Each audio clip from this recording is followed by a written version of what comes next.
Hello students and welcome back to Singhi school of excellence. सिर्फ 30 दिन और बचे हैं सीए फाउंडेशन एग्जाम्स में।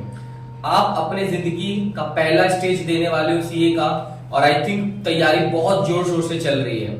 बट स्टिल अगर आप नर्वस हो और फुल्ली प्रिपेयर्ड नहीं हो, कॉन्फिडेंट नहीं हो, तो इस वीडियो को एंड तक जरूर देखो ताकि आपका कॉन्फिडेंस लेवल एकदम हाई हो जाएगा।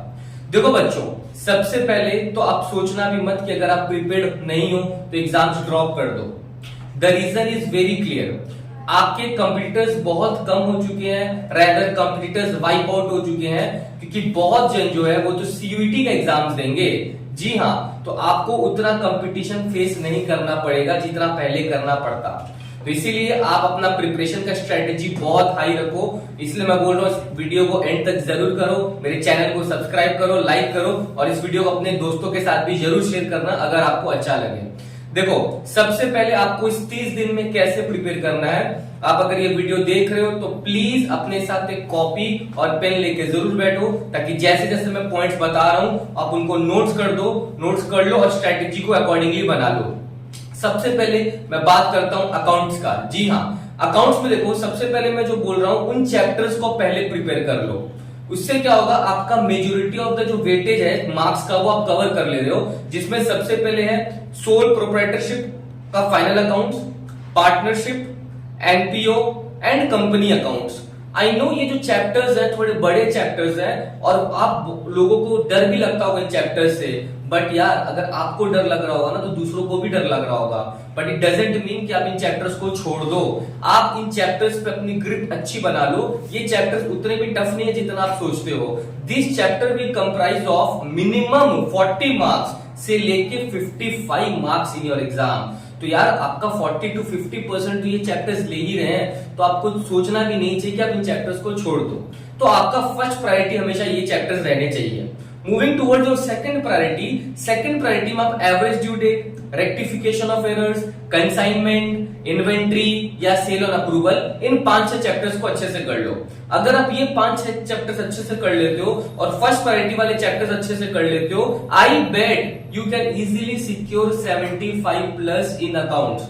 जी हाँ, बट हमेशा स्ट्रेटेजी प्रायोरिटी वाइज रखना। जो मैंने चैप्टर्स बोले फर्स्ट में, उनको सबसे फर्स्ट में करना, उसके बाद सेकंड प्रायोरिटीज के चैप्टर सेकंड में करना।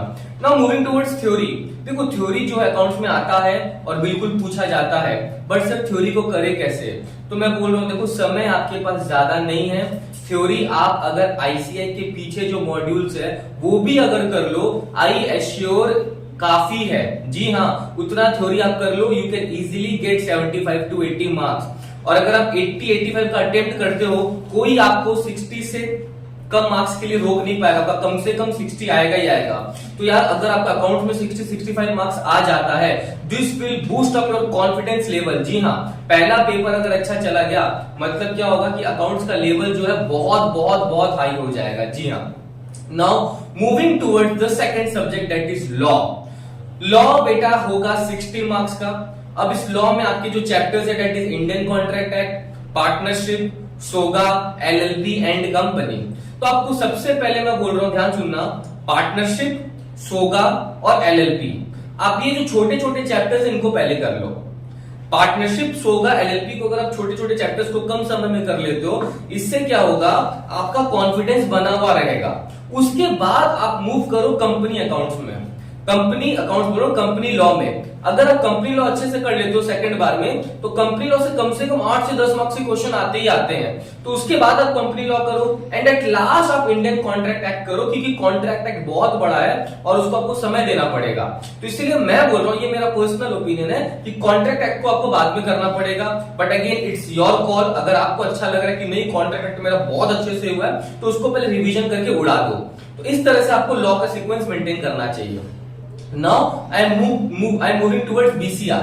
देखो, BCR में क्या है, अपने पास बहुत सारे चैप्टर्स है, 12-13 चैप्टर्स है। उसमें क्या होता है, आपका जो चैप्टर 1 है, चैप्टर 2 है और चैप्टर 3 है, ये तीनों चैप्टर्स आपके प्रायोरिटी रहने चाहिए, बिकॉज इन चैप्टर्स को मिला के अप्रोक्सीमेटली 15 मार्क्स कवर करने वाले एग्जाम में। आप क्या करो, सबसे पहले चैप्टर 1 करो, that will give you around 4 to 6 marks. और चैप्टर 2-3 से इक्वल वेटेज आता है, 4 to 8 मार्क्स, और चैप्टर 4 से भी 5 से भी 4 to 8 मार्क्स। तो इससे क्या होगा, अगर आप शुरुआत के 3-4 चैप्टर अच्छे से करते हो ना, तो you can easily secure 20 marks. और उसके बाद मैं बोल रहा हूँ जो बैलेंस के चैप्टर है 6 to 13 उसको आप ओवरव्यू कर लो, गो थ्रू कर लो, ताकि आप जो है आराम से उस 40 में से 30-35 मार्क्स सिक्योर कर सको।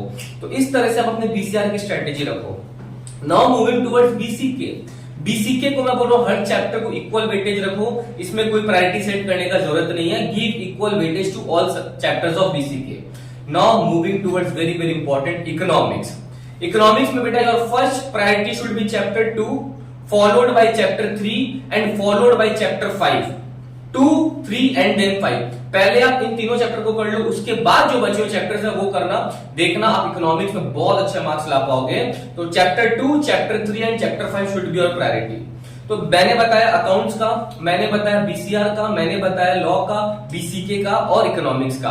आप ये जो प्रायोरिटी है उस हिसाब से पढ़ो, बिकॉज दिन ज्यादा नहीं बचे हैं। बट स्टिल बहुत बच्चे जो हैं डर रहे हैं, सर मैथ्स कैसे करें। मेरा तो 11-12 में मैथ्स नहीं था। मैथ्स को लेके बहुत जन के मन में फोबिया होने लगता है कि सर मैथ्स तो मेरे बस का बात ही नहीं है। बट मैथ्स में पास तो होना पड़ेगा।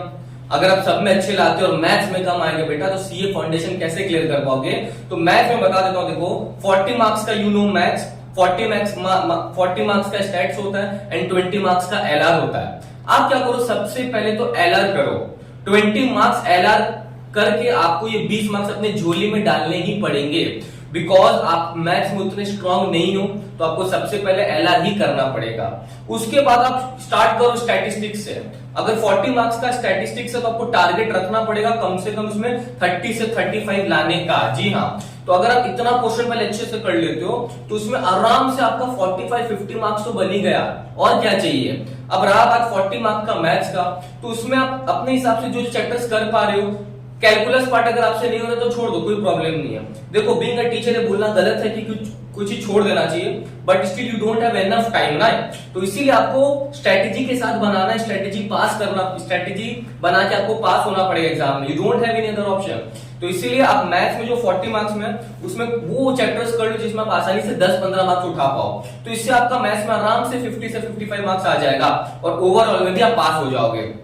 ज्यादा टाइम नहीं है, बहुत अच्छे से पढ़ो यार, बिकॉज ये पहला एग्जाम है आपका। उसके बाद तो लेवल्स और बढ़ते चले जाएंगे।